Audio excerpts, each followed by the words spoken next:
The overall goal of this procedure is to demonstrate how to slice and dissect the suprachiasmatic nucleus from transgenic mice and to culture the suprachiasmatic tissue in order to record clock gene or protein expression as luciferase-induced bioluminescence. This is accomplished by first dissecting out the brain from a transgenic mouse that contains a luciferase reporter for a clock gene or protein, and then making a brain slice containing the suprachiasmatic nucleus. The second step of the procedure is to dissect out the small bilateral suprachiasmatic nuclei from the slice.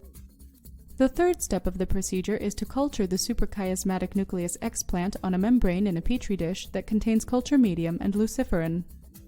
The final step of the procedure is to record luciferase activity by measuring bioluminescence with photomultiplier tubes in a light, tight heated chamber. Ultimately, results can be obtained that show circadian oscillation of the clock gene or protein. My name is Sergey Savelyev and I'm working in Gabriella Lundkvist lab. My name is Anne-Sofie Johansson and I'm working in Gabriella's team. My name is Gabriella Lundkvist. I am a principal investigator at the Department of Neuroscience. And my name is Karin Larsson and I'm a PhD student at the Swedish Medical Nanoscience Center and I collaborate with Gabriella.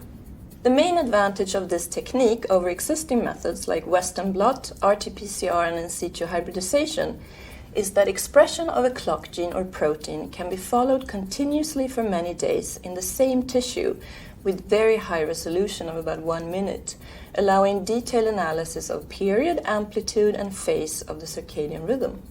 Visual demonstration of this method is critical, as the SCN slicing and dissection steps are difficult to learn.